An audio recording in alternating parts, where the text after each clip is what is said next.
Hi, and welcome back to another channeling video. I still get a little nervous before I do these, and today I've been feeling super nervous. I think because last time we had such, well, for me anyway, it was really like eye-opening stuff, and it was a lot of mind-boggling answers. So I think for this time I was like, oh, I hope we get more of those. But I never know. I never know what's going to happen. These channelings really have a life of their own. So I have some interesting questions this time from your comments. And my intention was that this would be eye-opening as well. We'll see what happens. So I'm going to read you the questions first. These are the ones I've got, but I am open to if any follow-up questions occur to me or any more depth wants to come through, I'm open to that this time because I don't have a lot of questions for this time. So the first one is, are heaven and hell real? The second one is, does the devil exist or is he an invention of the church? This one is not from the comments. This one is from, we did this on a video that was deleted and I needed some more information. We channeled we got some information on Lucifer and stuff, and it was really unexpected there. So, and then I saw a video that explained this concept of Lucifer and how it's not what people assume from religious teaching, and that Lucifer in the Bible, in the original Bible, was really all about, the morning star, Venus. So I want to dig into that a little bit. I think it might be interesting. And then we have, but of course with a lighthearted, positive intention for that. I don't want to dig into the dark stuff. I don't want to carry that stuff on me. And the next one is, how do animals feel about being eaten? And what is their purpose, if any, as companions? The next one is, what is the essence energy of Earth? You know how all the different planets have different essences, and so what is the essence energy of Earth? Do crystals have healing properties? That's the last one. And so Venus is visible today, so I want to congratulate all of us. For me, being a Taurus, Venus being in Taurus, I got my nails done again. That means I'm slowly coming back to myself after a tough time, man. It's been so tough. I also want to say I have my solar return on the full moon on the 26th. My birthday is the 27th, but the solar return is on the 26th on the full moon in Scorpio, which is also when Pluto stations direct to go retrograde. So, I don't know. I'm going to make it a year of healing because that's the energy I want from Pluto and Scorpio. I don't want any of the other stuff. So it's going to be deep either way. So I might as well focus on the healing. I need it, I think. Okay. And before we get into the questions, the offer for this week is still the Blessed Business course because it's a freaking awesome course. It's I put it on PDF form. So it's PDF with information, worksheets, all kinds of stuff, and a bunch of videos that are linked in the PDF. It's 70 pages on the PDF and with the videos as well. And it's got everything that you would need to be successful as a service-based entrepreneur. So these are all the things that I wish someone had taught me when I got into the business of helping people. So if you have a heart-centered purpose, you want to help people heal, you want to help people, you want to coach them, or you're doing any kind of service-based business and, you're selling your time for money, I think you need this course. And the reason why I think you need it, or why I'm convinced you need it, is because you get the three main things that are vital. You get the mindset stuff in terms of opening yourself up to abundance and getting your mindset ready for success. how to set goals and all of that stuff. And then the second module is about the sales and marketing. So where you're taught how to actually communicate with the people that need your services in order for them to be able to identify whether you're right for them or not. So it's not about like pushing stuff on people, but it's rather about like reaching out to the people who actually need your help, and for them to understand that what you can offer and what you can offer. So it's about like communicating in a way that's gonna sell. And so you get a fantastic template that always works for me and has worked wonders for Lada. So you will know how to sell consistently. And then the third part is about freeing up your time and automating your business. And in terms of like, there's different kinds of stuff. I don't want to get in too deep into it, but if you feel like, if you're already in a service-based business, or you've been thinking of doing something on the side or offering your services, do check out the free videos that we have in the description box. So do check out there's one conversation with Lada where she praises the effects of these techniques in her own practice, in her own work. And there's another one where I give my best tips in terms of how to run your one-person self-employed business in a way that is long-term successful. The reason I made this course is because there are so many people in our industry that they're self-employed, they're doing their thing on their own. There's no unity, there's no support out there. There's like, everybody's like struggling on their own. And generally, we lack a lot of business knowledge that is important. And I think that, when I got into astrology, people are like, well, if you want to make money, that's really not the place to be. And I thought to myself, why shouldn't those people that do this wonderful service, why shouldn't they also make a good living?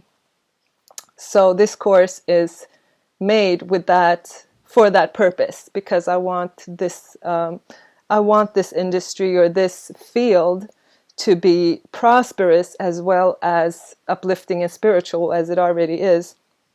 So if you have if you're self-employed or want to get self-employed because you hate your job, this is for you. And of course, we have a 30-day money-back guarantee. So if you are not making your money back, get a refund. That's all it is. I know for a fact you're going to make that money back multiple fold, but you won't know until you try it. So I do encourage you to try it. And before you try it, check out the video so you get a better idea of what exactly you're getting and how amazing it is. Do check it out. And the offer is it's $349. And I think this is the last week that this price is going to be available. So the first step you do was just check out those videos so you know the details of it, and so you know how awesome the course is, and start this year with, well, the year has already started, but look to a prosperous future. Now that I have explained that, for those of you who want more self-empowerment and prosperity in their lives, I want to also say, keep writing your questions. I love them. I need more. And I'm thinking of doing writing down the channelings and adding more into some kind of little booklets or whatever, because I do want them to be compiled in a way. And so I would appreciate if there is anyone out there who feels called to help me transcribe the channelings we've done so far, because I want those to be in there. I want to transcribe the answers to the questions.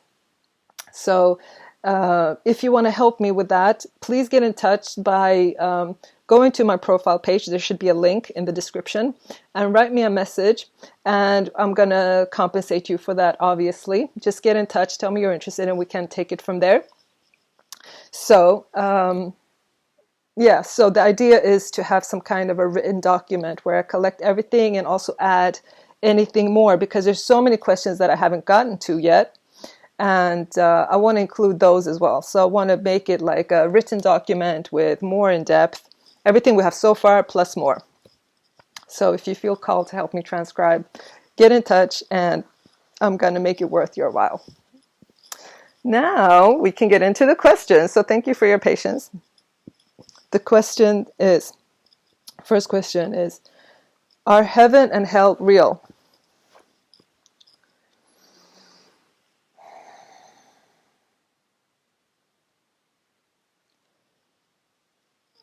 Yes, in a way. No, in a objective sense. In an objective sense, no. But yes, in a way, because some people truly believe in them, and to them, they are real. But in an objective sense, no, they are not the universal truths. Oh, we need more depth on that. So, where do these ideas come from? If they aren't real, where did we get these ideas from?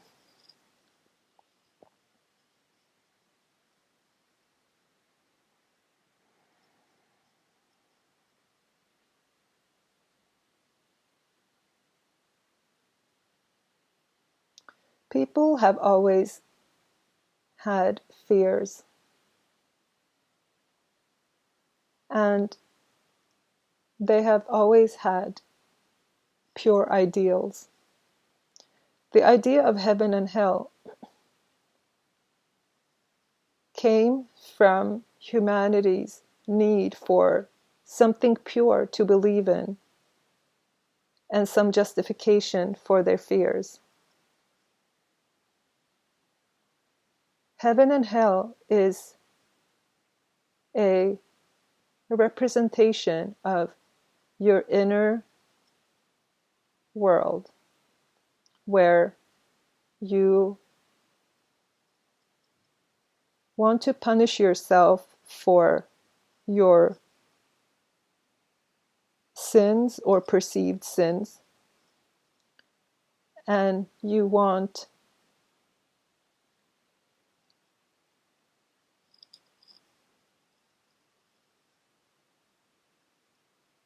comfort, or what is that word? You want to believe in the reality of your ideals. You don't see heaven or hell on earth in the sense that you don't see the rewards for good behavior and you don't see the punishments for bad behavior on earth. Life is so chaotic and seemingly random. You needed something to believe in. And heaven and hell is a part of your collective consciousness. Ooh. Okay, so what is the objective reality of it if it's not heaven and hell? What is the objective reality of?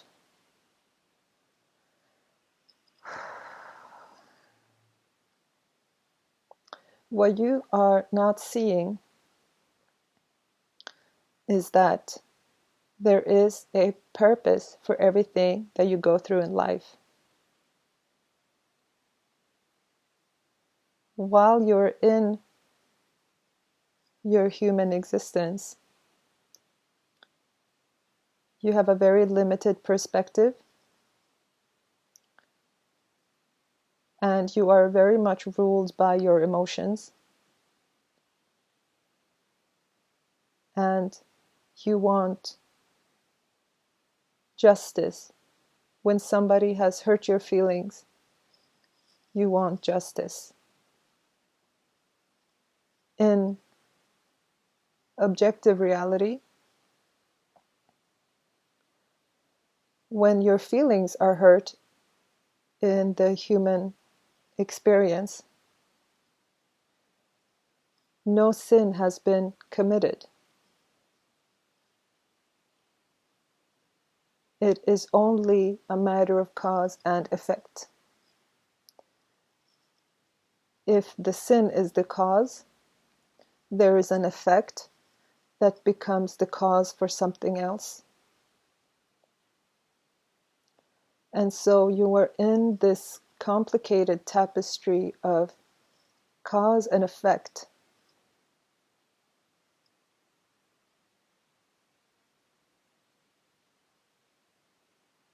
I feel like I need help with figuring this one out. This is when I would really need your follow-up questions. I don't know how to move forward with this one. Does this make sense to you? Write a comment if this makes sense to you. I mean, it makes sense to me, but it's just a little unexpected, that's all. Okay, so can you give us more clarity on this? Because this is a bit different from what we're used to. Heaven and hell are wonderful fairy tales. What you are missing when you view reality in that way is that you are grading people in terms of good or bad. And it's no different from grading people as more or less worthy. If you believe that all people are equal in value, it makes no sense to instead grade people by good or bad. The roles you play in life may be more good or more bad, but in your soul essence, in your spirit, you are all equal, and you are having an experience together. Okay, can you give me more clarity on that? Like, do people that cause a lot of harm, do they not face consequences?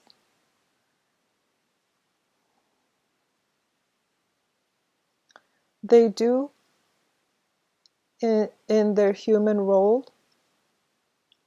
but on a spirit soul level, they do not. The spirit is unaffected because the spirit is like the deeper layer and everything else is on the surface. On the surface, you may live any kind of life as a victim or perpetrator, as good or bad, but on the level of your spirit, you are unaffected by either of those. Okay, so why should we be good people then? I mean, this goes again. Okay, should we be good people? Why? Okay. Should we then be good people?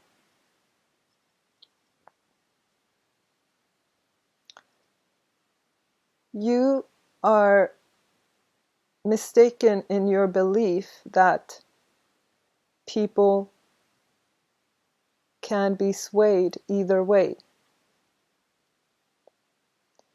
You all come with preset tendencies towards good or bad. You think it is a choice, but you are naturally inclined one way or the other. What makes you not see this is because most of you are capable of doing either good or bad, but there will be something inside of you that is more motivated either to the good or to the bad. what you are not seeing is that this is not your choice. You are naturally inclined towards one or the other. Whether you choose to or not, you are inclined to do either good or bad.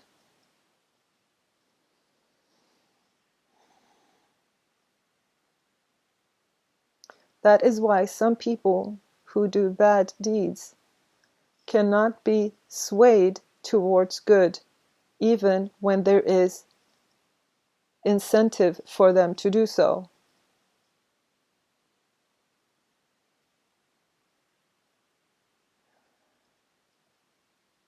That is why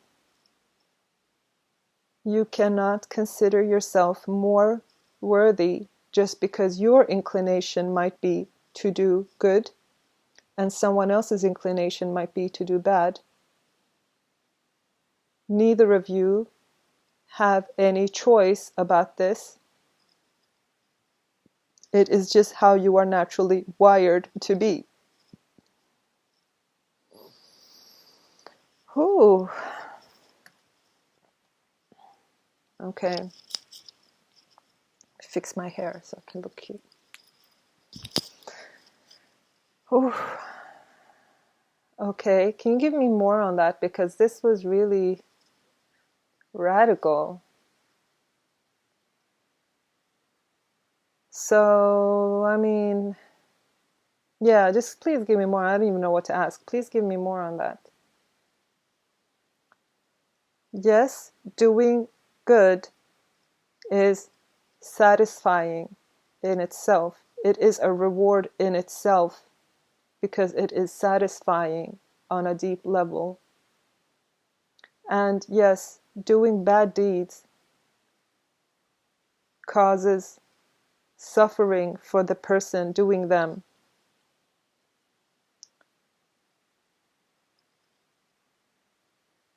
But so why do people keep doing bad deeds then if they suffer from it? They are wired that way. And to them, doing the good deeds, although it does bring some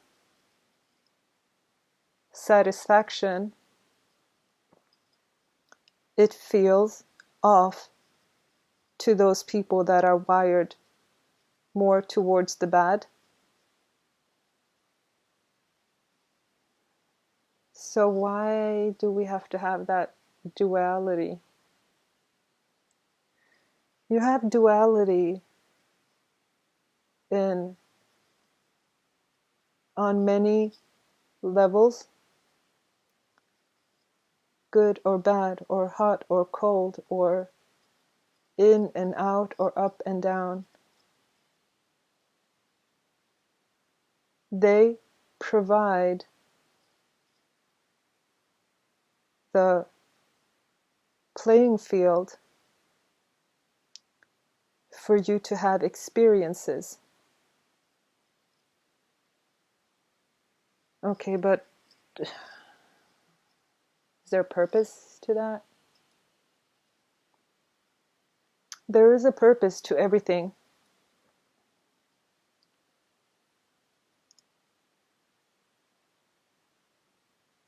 What you look for generally are answers that make you feel better from your human point of view.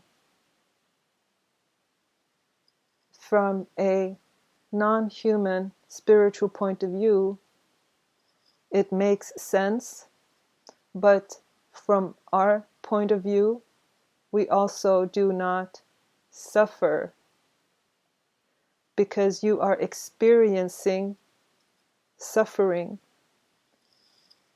It feels bad to you,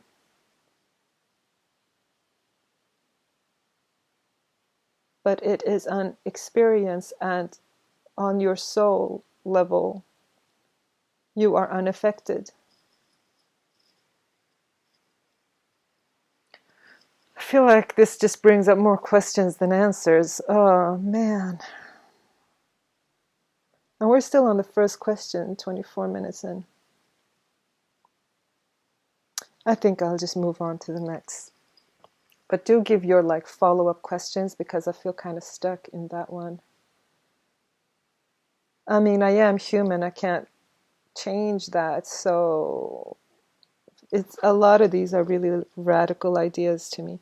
Okay, moving on. It's good to learn either way. It's interesting. Feel like my mind is expanding. I hope that's the case for you guys too. Okay, does the devil exist, or is he an invention of the church? Is the devil real?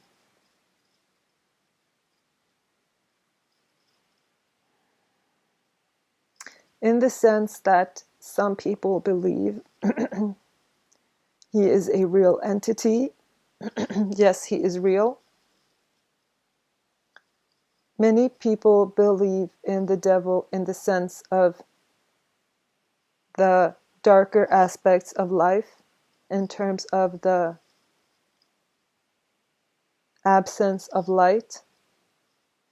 In this sense, you could say that he is real, but it is not an entity. It is not a malicious entity. It does not have malicious intent or a purpose. It is simply the aspect of God, because all is God. There is nothing outside of God. It is the aspect of God that is the absence of God. This is, what's the word? Contradictory. This is contradictory, but in reality, contradictions are common. It is the absence of God, but still a part of God. Nothing is outside of God. If you were to think that this energy that is the absence of God must be outside of God, then by definition, not everything would be God, and there would be something outside of God.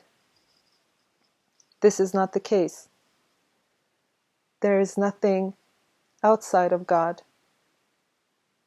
but this is the polarity of God while still being within God, and that is the unlimitedness of God, where polarity and unity can exist at the same time.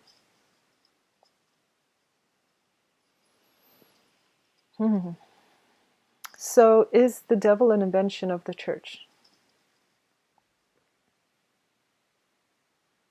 It would be wrong to say it was simply an invention of the church. Yes, the church has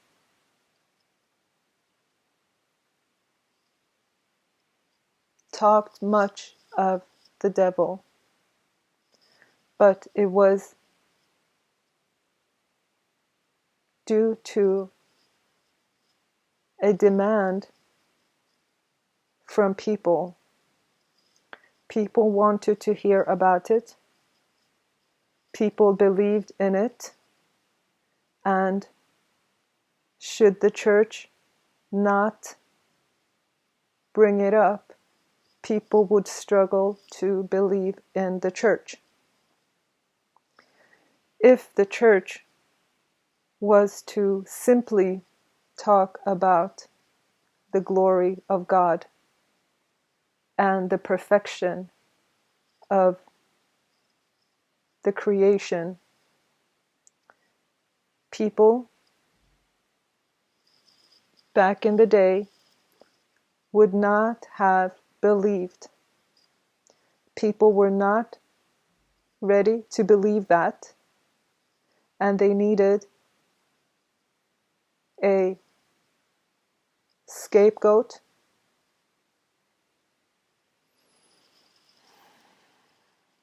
Okay, but it doesn't make sense in terms of like bad things do happen. Yeah, bad things do happen. So it's not all rainbows and sunshine, is it? Like, can you explain?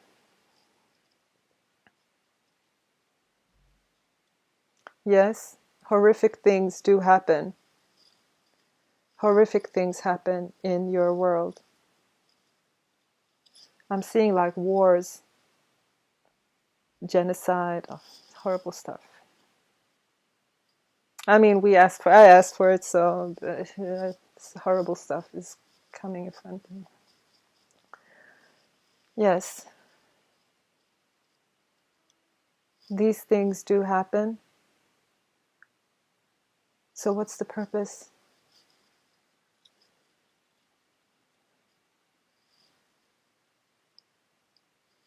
They always bring something with them.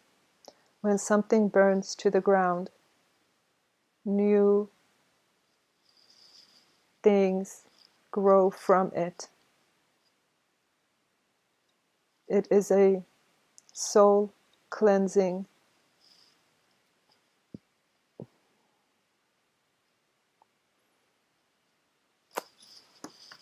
I gotta say, I'm not liking this. But it's just how I'm wired. I get very, very, very emotional about like people doing bad things, and like I get really hurt by that stuff. So I feel like maybe it's just like my personal. I do try to be as objective as possible with these because it's for you guys. But I'm struggling with the idea that like bad things are not bad as such or whatever. Uh, okay, that's okay. I mean, I'm not claiming to be fully enlightened. I am a human, and there's some things that really don't make sense to me. Um, hmm, I'm struggling with this. Okay, so I think what I really want to get to is like, how do we cope with the bad aspects of life, the evil aspects of, how do we cope with that stuff? How do we cope?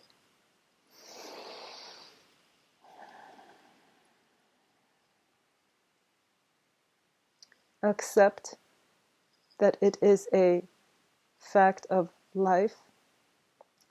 If a painful event has touched your life in any kind of way, whether somebody has caused harm or it's just a part of life, such as a close one passing,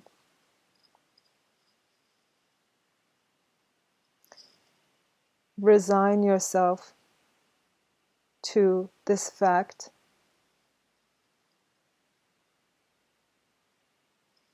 It is between you and God. Not that you are separate from God. Everything comes from a loving God. Resign yourself to the pain of it, and you will see that something new will grow out of this. You cannot escape suffering or pain in your human experience, but by resigning yourself to the facts of life, you can reduce the suffering. Your purpose is not to be happy all the time, but to be present and flow with your experiences and not get stuck in what you wish things to be or what they have been, but be present with whatever is at the moment. and flow with the experiences that come to you.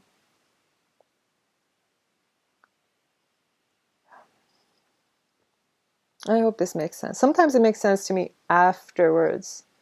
In the moment, sometimes I struggle. Right now, I'm a little bit, but it will probably make sense to me afterwards. Okay, so we'll move on because these questions took up most of the... Okay. How do animals feel about being eaten?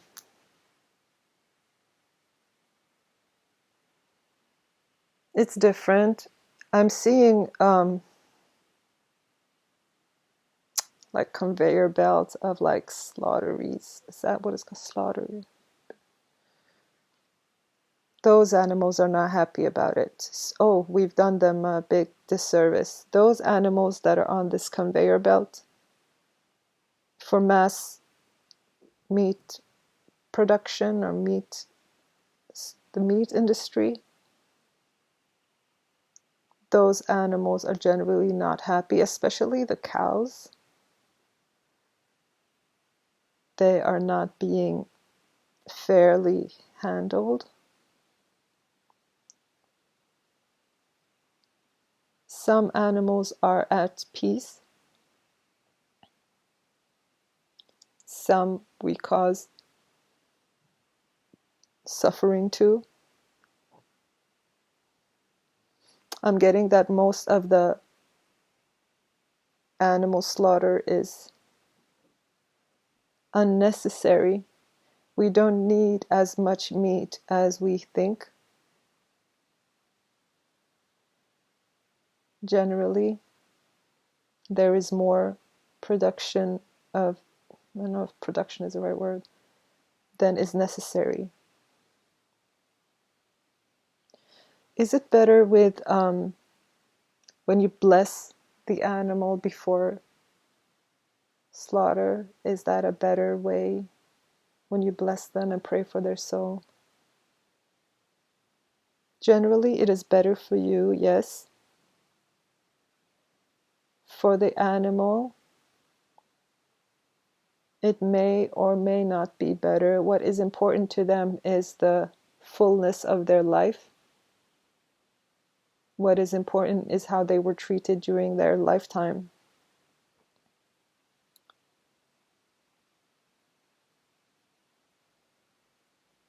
You need to recognize their rights to a full life. You need to recognize their needs and not put your own needs ahead of theirs.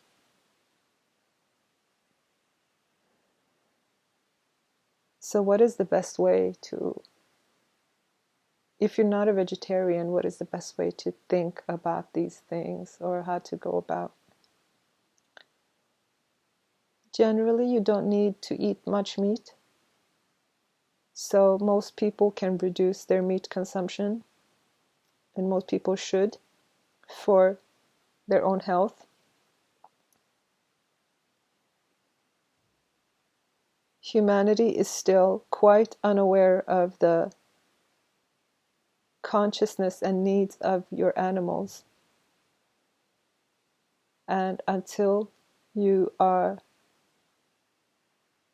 raised your ability to love, you will continue for a while in this unconscious way.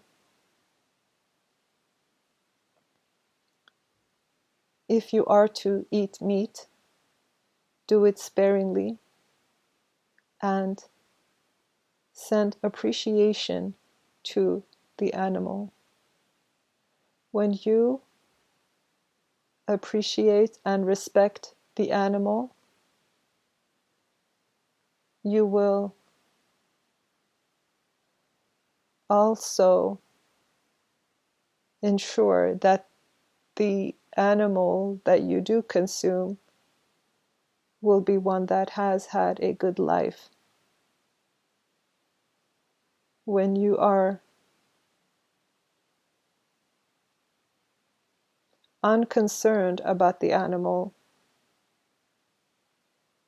you may come across those animals that have been suffering unfairly. This is interesting because it seems like the more you sort of appreciate and give thanks, the more when you do eat meat, you end up eating the meat that is from an animal that was treated well. That's good. This is also like really horrible. Okay, what is the purpose of animals as companions?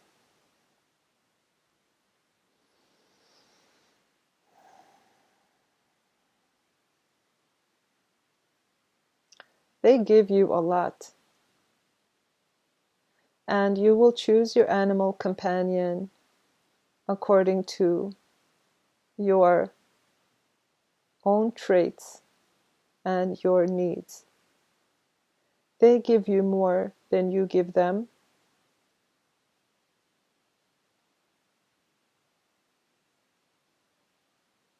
Okay, what is their purpose?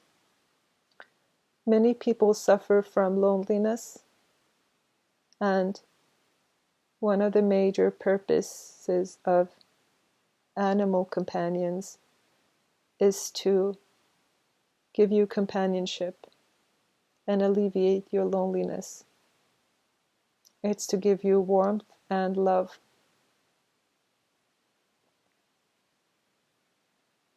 They also give you emotional strength and healing to some degree, emotional healing. Good. Next one. What is the essence energy of Earth?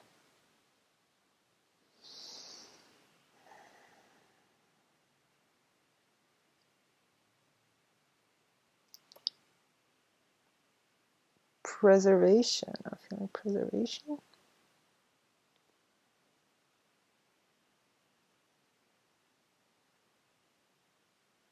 Separateness.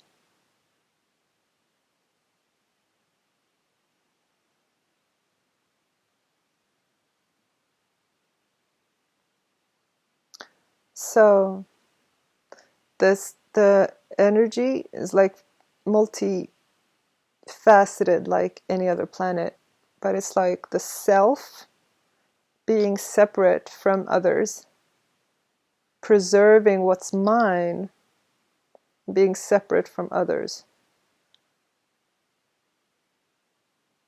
Self-focus.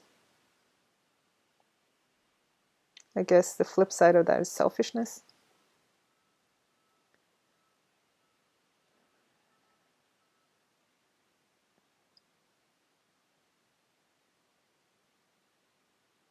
Wow, because I'm also getting that this self-focus is to our detriment, which makes a lot of logical sense, but it's funny to get that as a reply.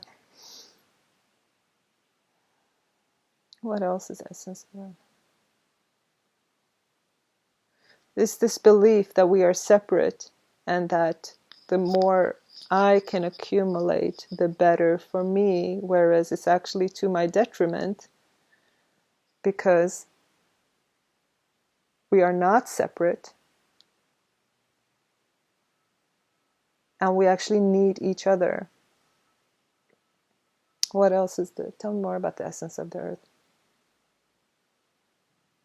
Growing things. Growth?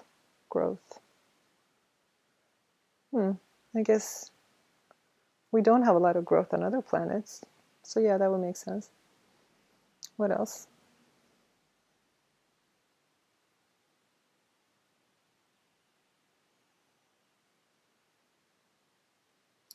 Not being able to shift from your own point of view. Well, I think we can all relate to that, but I didn't know that was unique to the earth. That's interesting. What else?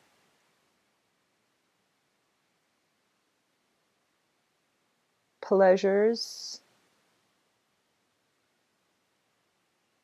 Like what?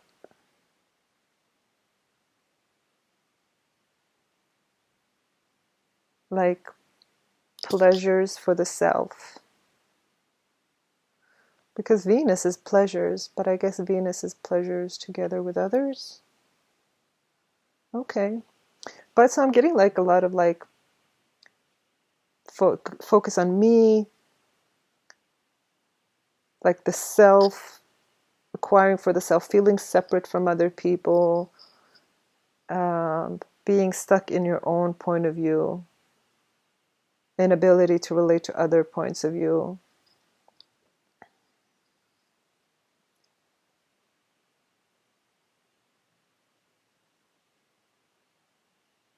And the limitations that come from being self-focused. Not getting that that's a good thing. Just getting that's the energy of the earth. Okay, that's good to know. This last question is, do crystals have healing properties? Oh, yes.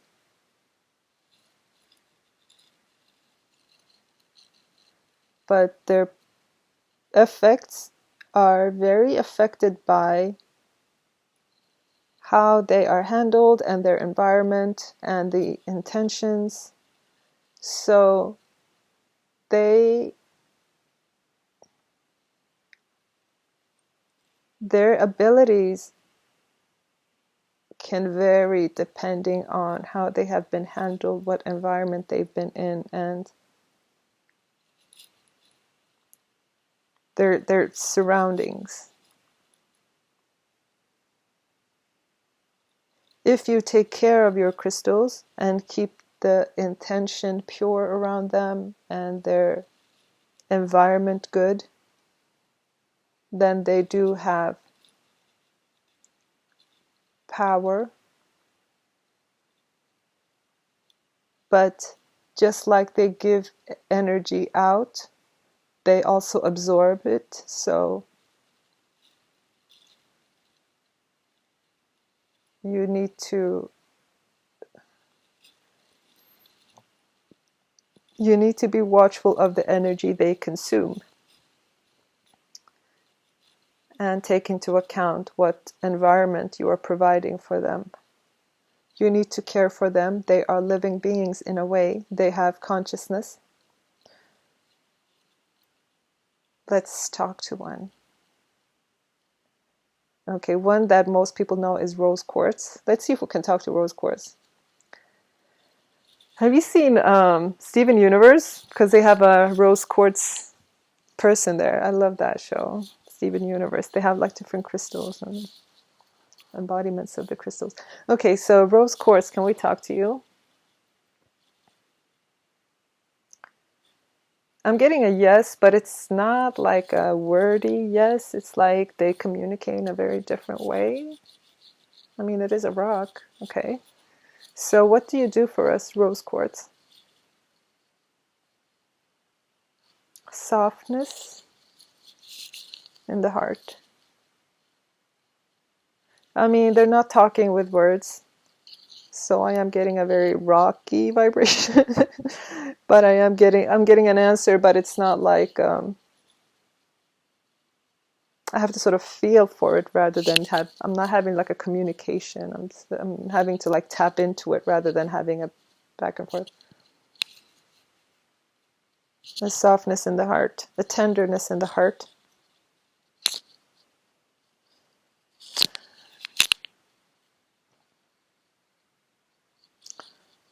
This crystal makes you kinder, makes you gentler, makes you more tender.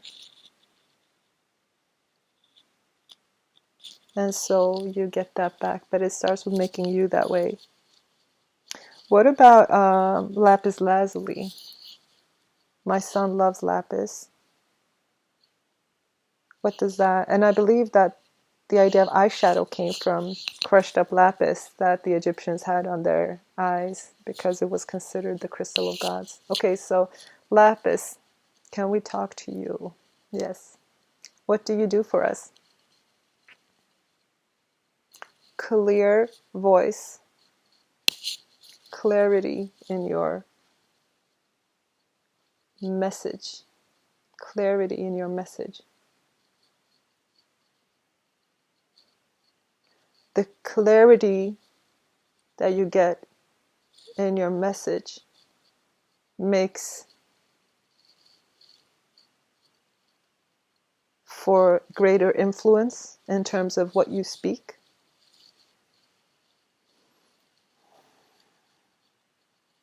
So did the ancient Egyptians have you as eyeshadow?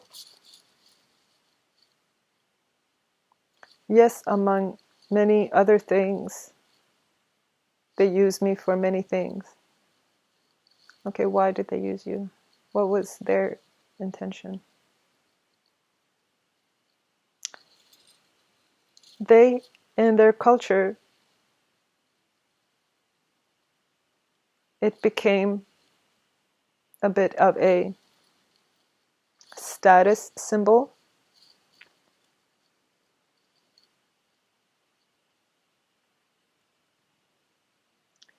I don't know how to explain this. It gave the wearer a sense of importance. For cultural reasons, it got that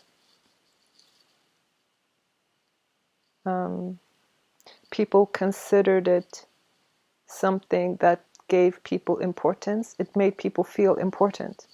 Do you have that effect on people?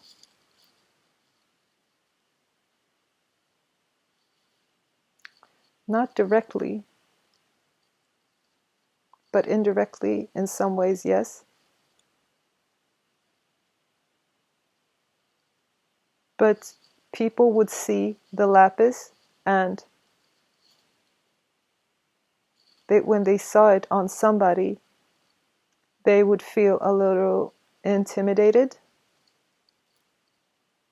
And so it was a status symbol.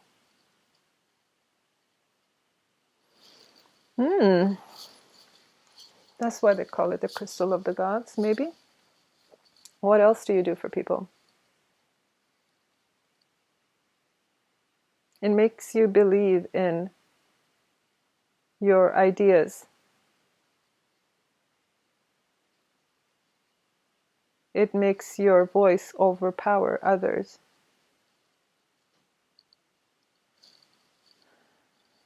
What is a good time to use you or wear you? What is a good situation to use you in?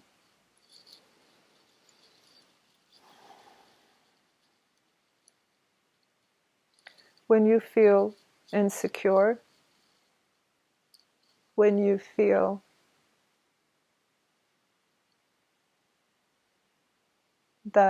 when you feel a little insecure in comparison to other people, when you have to talk or introduce yourself in a situation where you feel less than, it will give you a sense of confidence.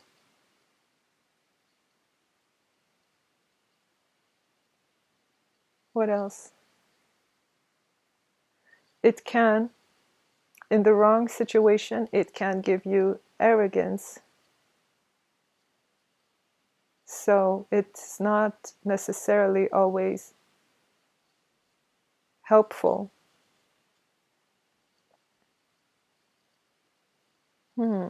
That's good to know. That is really good to know.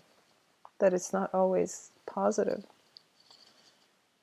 Okay, those were the questions.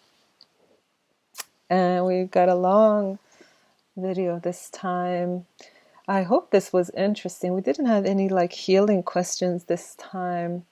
Maybe for next time. Also, if you want to help me with the transcribing so I can make a written document with all the channelings, do get in touch and we can discuss how I can compensate you, what I can do in return. And don't forget, I think this is the last week of the offer on Blessed Business for $349. It is everything you need to start and maintain a successful self-employed business as a service provider, where you can help people but also make a decent living doing that. It's got all the business information you need and all the mindset stuff that you need. We have a 30-day money-back guarantee, so you are free to try it and see if it's right for you. If not, get in touch. And if you just want some free business advice, do check out the 2 free videos in the description box. Thank you for joining me. Keep your questions coming, and just thank you for cooperating with me on these channelings. I so appreciate it. It's so awesome to be able to do something constructive and positive out of this year in general and last year. So thank you very much, very, very, very much. Your comments mean so much to me, and keep them coming. I do want to stay in touch with you guys. Bye.